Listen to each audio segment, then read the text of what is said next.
ಎಲ್ರಿಗೂ ನಮಸ್ಕಾರ. ಇದು ಜೈವಿಕ ಗೊಬ್ಬರ ಮಳಿಗೆ. ಈ ಒಂದು ಜೈವಿಕ ಗೊಬ್ಬರ ಪ್ರಾಯೋಜನೆ ಲ್ಯಾಬ್ GKVKಯಲ್ಲೇ ಇದೆ, ಡಿಪಾರ್ಟ್ಮೆಂಟ್ ಆಫ್ ಮೈಕ್ರೋಬಯಾಲಜಿ. ಅಲ್ಲಿ ನೀವು ಯಾವತ್ತು ಬಂದ್ರೂ ಈ ಜೈವಿಕ ಗೊಬ್ಬರಗಳು ಸಿಗ್ತವೆ. ಈ ಜೈವಿಕ ಗೊಬ್ಬರಗಳು ಬಂದು ಈಗ ರಾಸಾಯನಿಕ ಗೊಬ್ಬರಗಳ ಪರ್ಯಾಯವಾಗಿ ನಾವು ಉಪಯೋಗಿಸಲಿಕ್ಕೆ ಹೇಳ್ತೀವಿ. ಯಾಕೆ ಅಂದರೆ ರಾಸಾಯನಿಕ ಗೊಬ್ಬರಗಳನ್ನ ಯೂಸ್ ಮಾಡೋದ್ರಿಂದ ಭೂಮಿಯಲ್ಲಿ ಸೂಕ್ಷ್ಮಾಣುಜೀವಿಗಳ ಸಂಖ್ಯೆ ಕಡಿಮೆ ಆಗ್ತದೆ. ಸೂಕ್ಷ್ಮಾಣುಜೀವಿಗಳ ಸಂಖ್ಯೆ ಕಡಿಮೆ ಆದರೆ ಭೂಮಿಯ ಫಲವತ್ತತೆ ಹಾಳಾಗುತ್ತೆ.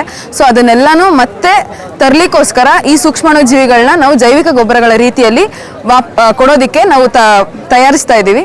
ಸೊ ಇದನ್ನ ನಮ್ಮಲ್ಲಿ ತುಂಬ ರೀತಿಯಾದಂಥ ಜೈವಿಕ ಗೊಬ್ಬರಗಳಿದ್ದಾವೆ. ನೈಟ್ರೋಜನ್ ಫಿಕ್ಸಿಂಗ್ ಅಂದರೆ ಸಾರಕ, ರಂಜಕ, ಪೊಟ್ಯಾಶ್, ಈ ಥರ ಹಲವಾರು ರೀತಿಯ ಜೈವಿಕ ಗೊಬ್ಬರಗಳಿದ್ದಾವೆ. ಹಾಗೆ ಗ್ರೋತ್ ಪ್ರಮೋಟರ್ಸ್ ಆಗಿ ಸೂಡೋಮೋನಾಸ್, ಟ್ರೈಕೋಡರ್ಮಾ, ಇಷ್ಟು ಆರ್ಗ್ಯಾನಿಸಮ್ಸ್ ಇದ್ದು ನಾವು ರೈತರಿಗೆ ಹೇಗೆ ಉಪಯೋಗಿಸ್ಬೇಕು, ಅದನ್ನು ಯಾವ ರೀತಿ ಅವರು ಅಪ್ಲೈ ಮಾಡಬೇಕು ಭೂಮಿಗೆ ಆಗಲಿ ಅಥವಾ ಗೊಬ್ಬರದಲ್ಲಿ ಹೇಗೆ ಕೊಡಬೇಕು ಅನ್ನೋದನ್ನ ನಾವು ಅವ್ರಿಗೆ ತಿಳಿಸ್ಕೊಡ್ತೀವಿ, ಮಾಹಿತಿ ಸಹ ಕೊಡ್ತೀವಿ.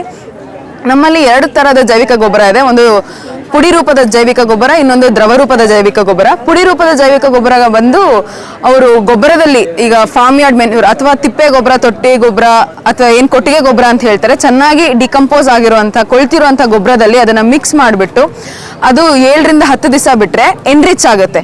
ಸೂಕ್ಷ್ಮಾಣು ಜೀವಿಗಳ ಸಂಖ್ಯೆ ಅದರಲ್ಲಿ ಜಾಸ್ತಿ ಆಗುತ್ತೆ. ಆಗ ಅದನ್ನು ಅವರು ಗಿಡಗಳಿಗೆ ಹಾಕೊಂಡಾಗ ಭೂಮಿಯ ಫಲವತ್ತತೆಯೂ ಚೆನ್ನಾಗಾಗುತ್ತೆ, ಹಾಗೆ ಗಿಡಗಳ ಬೆಳವಣಿಗೆನೂ ಚೆನ್ನಾಗಿರುತ್ತೆ.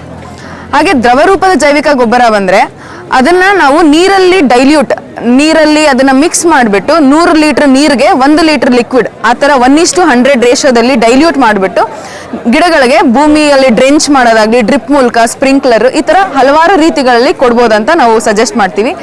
ಪುಡಿ ರೂಪದ ಜೈವಿಕ ಗೊಬ್ಬರ ಬಂದು 100 ರೂಪಾಯಿ, ದ್ರವ ರೂಪದ ಬಂದು 200 ರೂಪಾಯಿ ಅಷ್ಟೇ.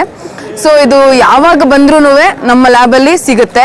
ನೀವು ಇಲ್ಲಿ ಬರ್ಲಿಕ್ಕೆ ಆಗಿಲ್ಲ ಅಂದ್ರೂ VRL ಮೂಲಕ ಆದರೂ ನಾವು ಕಳಿಸ್ಕೊಡ್ತೀವಿ.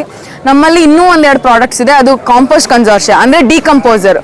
ಏನು ತೋಟದಲ್ಲಿ ಏನೇನು ವೇಸ್ಟ್ ಸಿಗುತ್ತೆ ಅಥವಾ ಕಿಚನ್ ವೇಸ್ಟ್ ಆಗಲಿ ಯಾವ ಥರದ ವೇಸ್ಟ್ ಆದ್ರೂ 1 ರಿಂದ 2 ತಿಂಗಳೊಳಗೆ ಬೇಗ ನ್ಯಾಚುರಲಿ ಡಿಕಂಪೋಸ್ ಆಗೋ ಥರ ಅದು ಸಹಾಯ ಮಾಡುತ್ತೆ. ಇನ್ನೊಂದು ಬಂದು ವ್ಯಾಮ್, ವೆಸಿಕ್ಯುಲರ್ ಆರ್ಬಿಸ್ಕ್ಯುಲರ್ ಮೈಕೋರೈಸಾ ಅಂತ ಏನು ಕರೀತಾರೆ.